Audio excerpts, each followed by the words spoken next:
Good evening, Islam, and greetings to all in peace.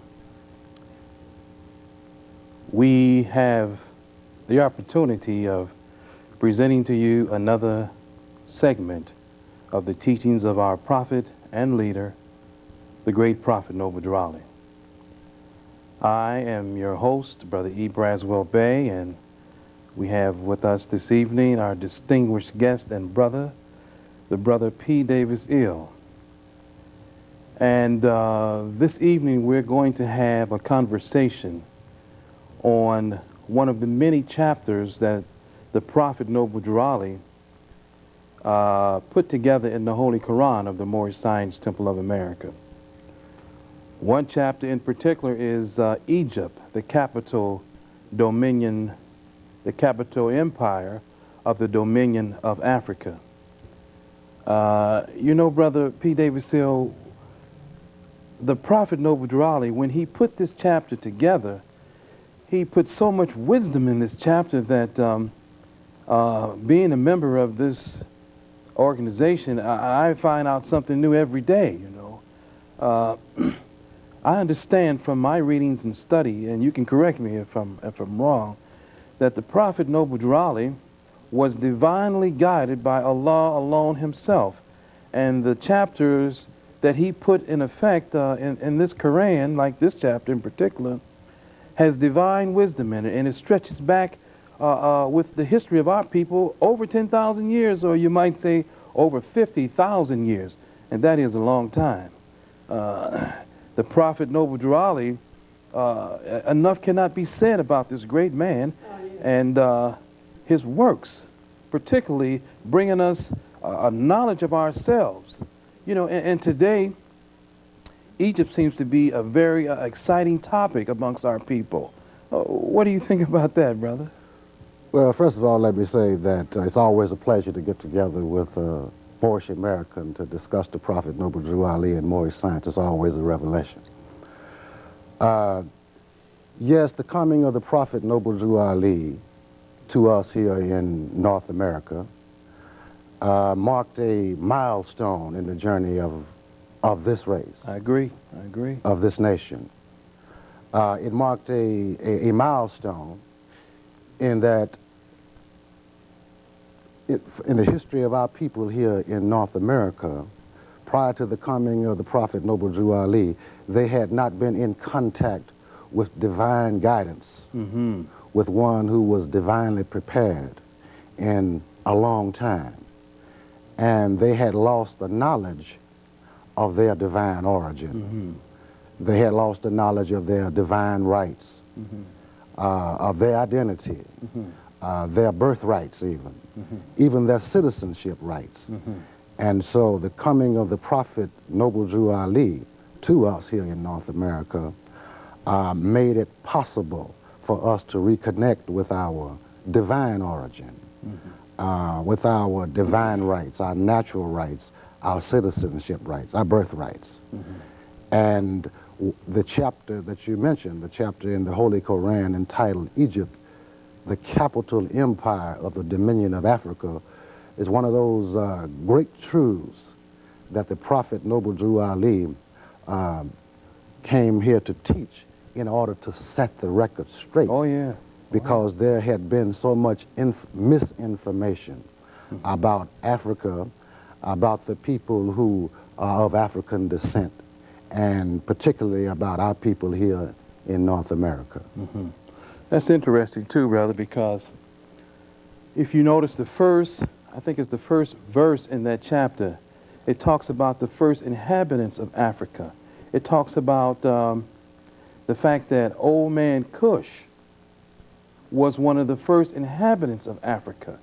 Now, from our studies, we understand that Cush is synonymous with Egyptian. Is that true, brother? I mean, have you heard something like that before?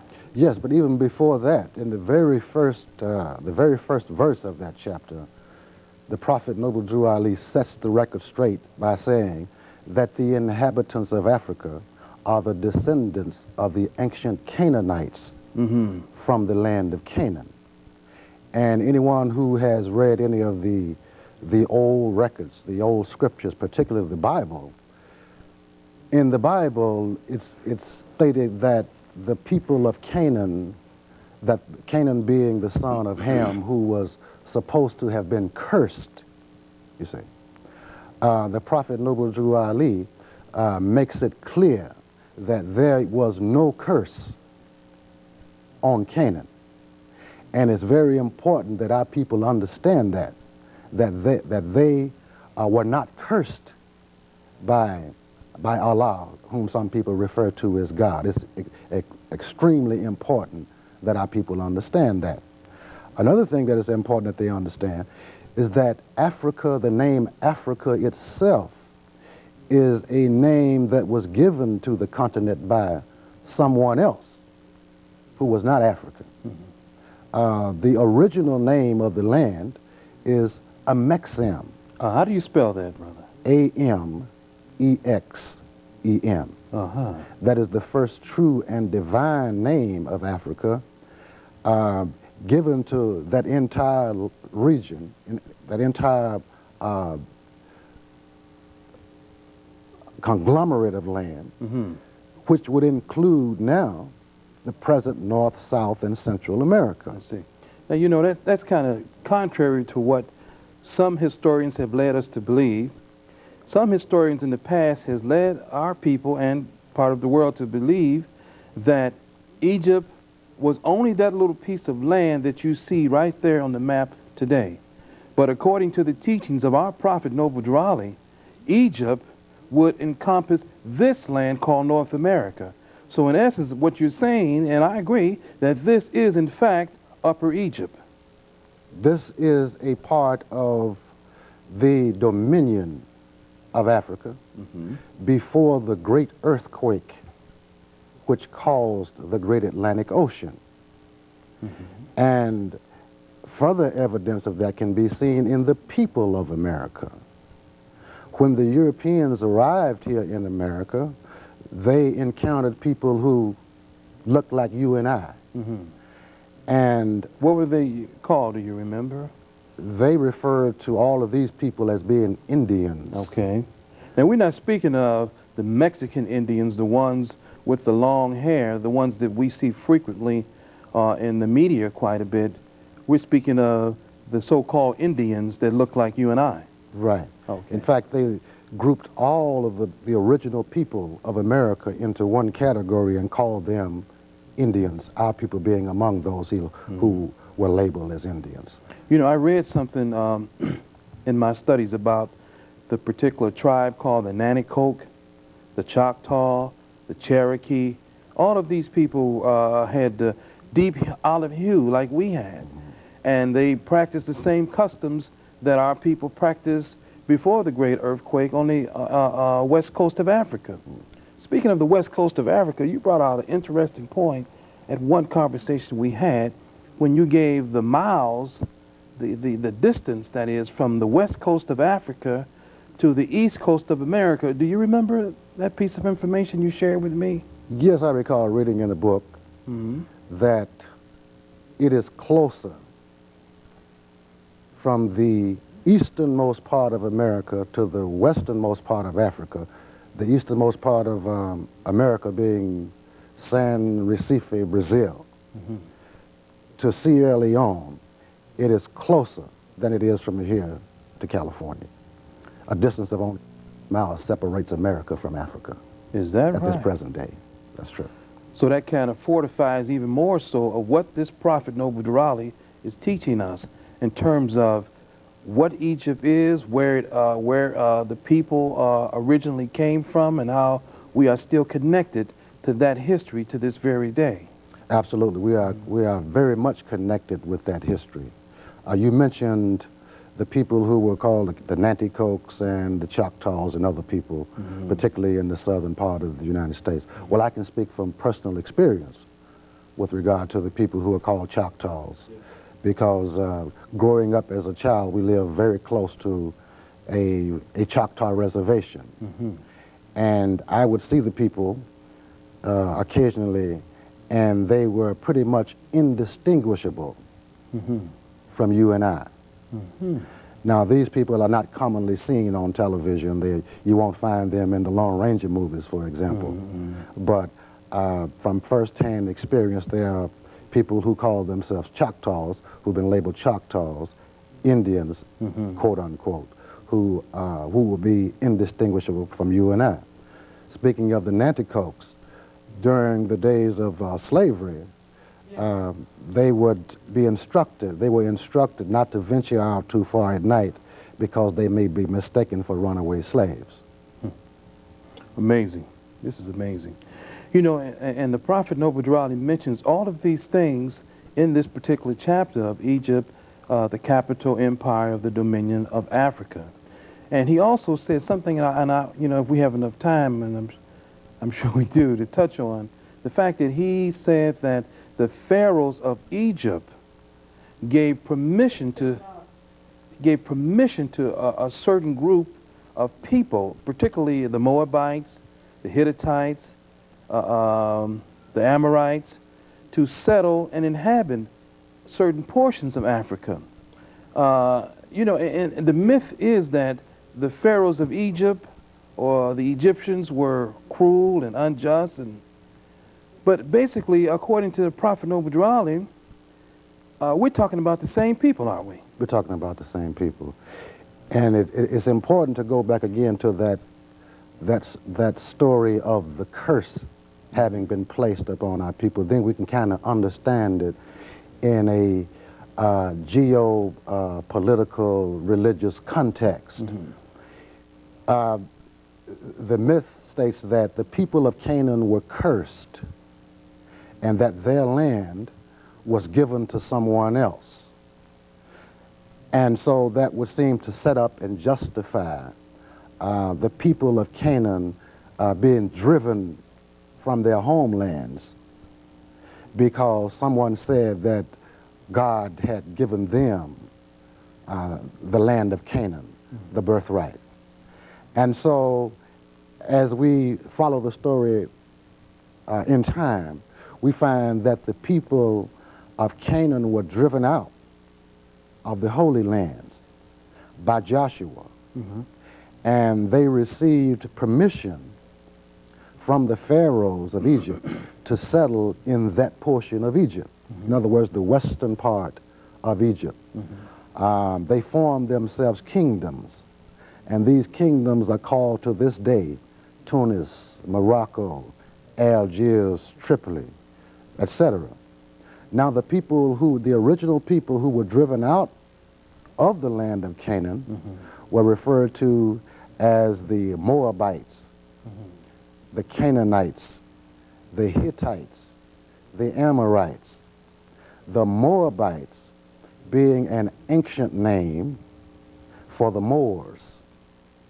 And it's important to understand that they received permission from the pharaohs of Egypt to settle in that portion of Egypt. If they received permission from the pharaohs of Egypt, that means that they recognize the legitimacy of the house of Pharaoh. And so then we as Moorish Americans, we as Muslims here in America, we come out of the house of Pharaoh. And again, if we go back to that curse story, the Prophet Noble Drew Ali came to set the record straight that no, that the house of Pharaoh was not cursed. That's right.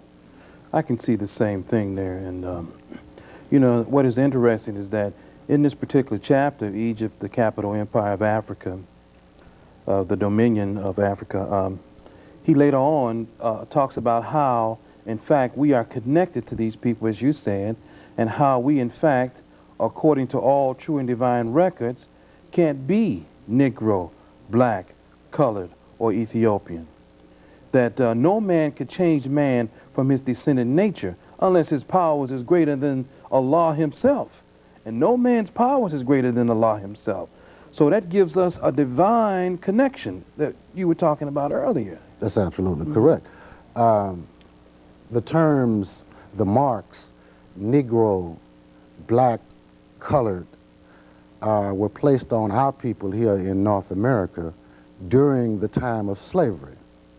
Now, by accepting those marks, by accepting those definitions that cut our people off from a knowledge of their ancient forefathers, of their divine origin, you see.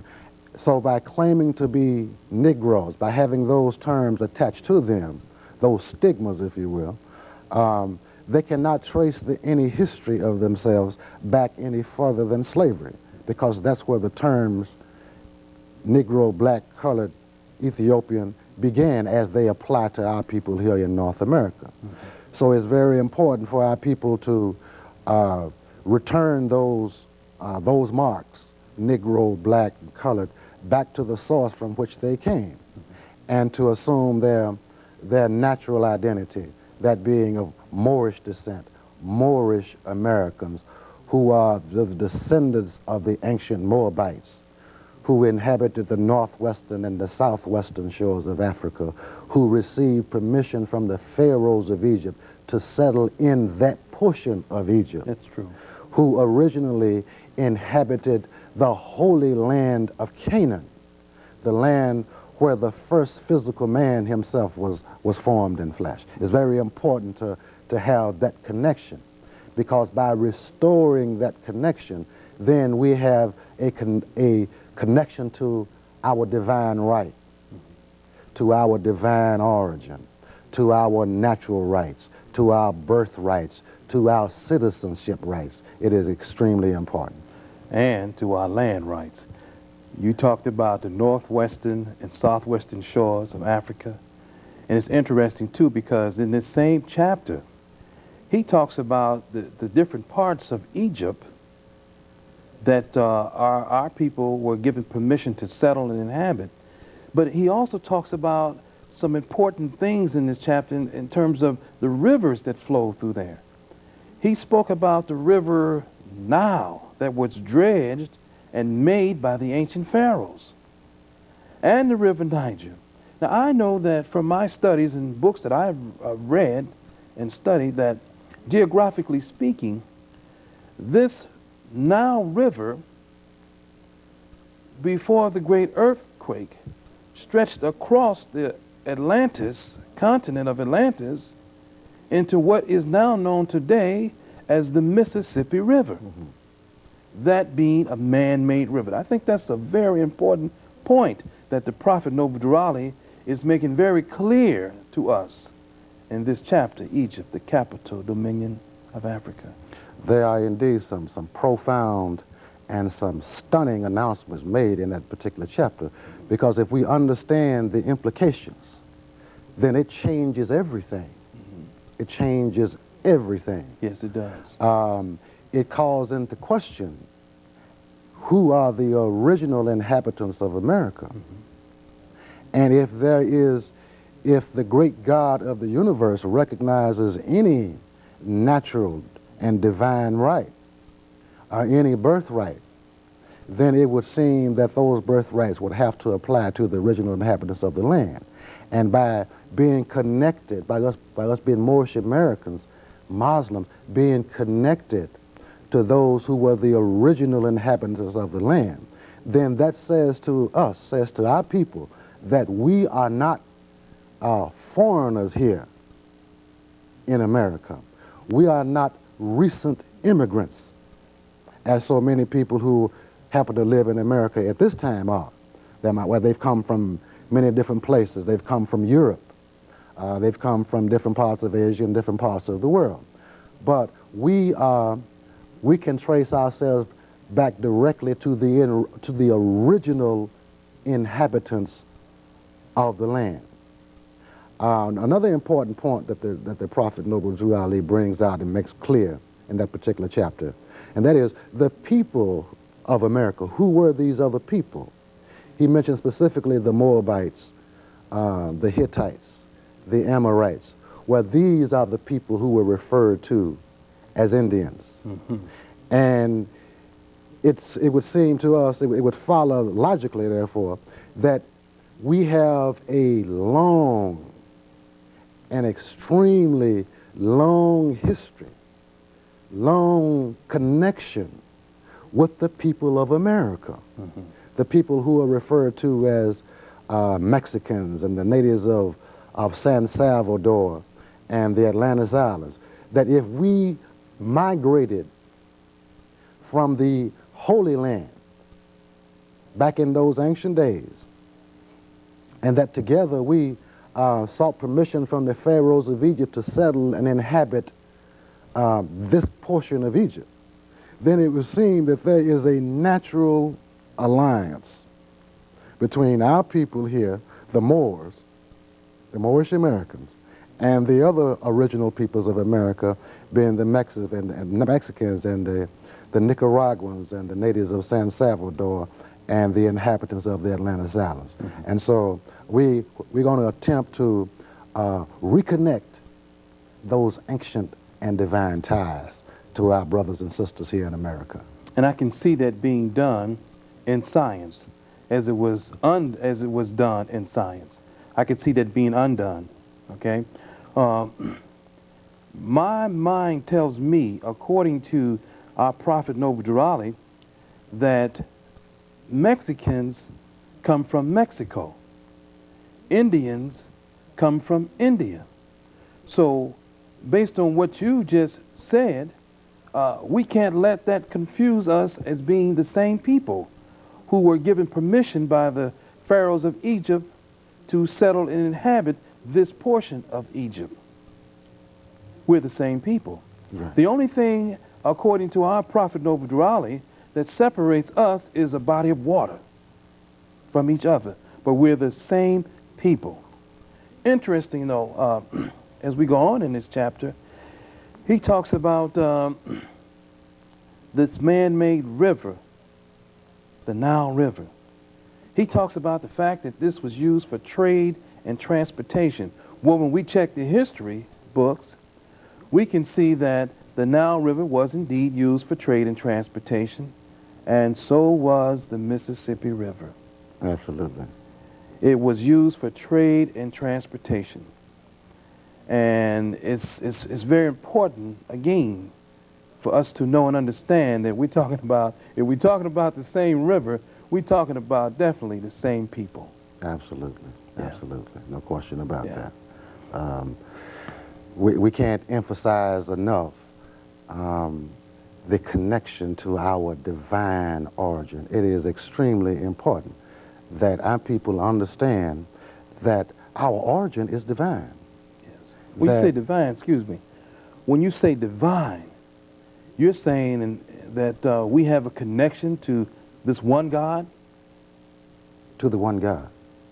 To the one God, who is the Father of the universe, who's known in different lands by different names. Our forefathers referred to him as Allah, or Allah, as some say. Some refer to him as God. But our origin comes directly from him, from the great God of the universe, and that there was no curse on the descendants of Canaan. There is no curse on the house of Pharaoh. There was no curse on the house of Moab. And no, we were not born in sin. It's extremely important that our people understand that. And understanding that, then they'll begin to understand that perhaps they can receive a prophet, one who is directly inspired by the great God of the universe to offer people divine guidance. If we look at the history of the prophecy, for example, the people of Arabia, the people of Palestine, the people of India, the people of China, and other places, that if we look at the origin, the history, we find that the prophet, their divine one, has always come in their image, has always come to them in their image. For example, the people whom Buddha was sent to redeemed looked just like them.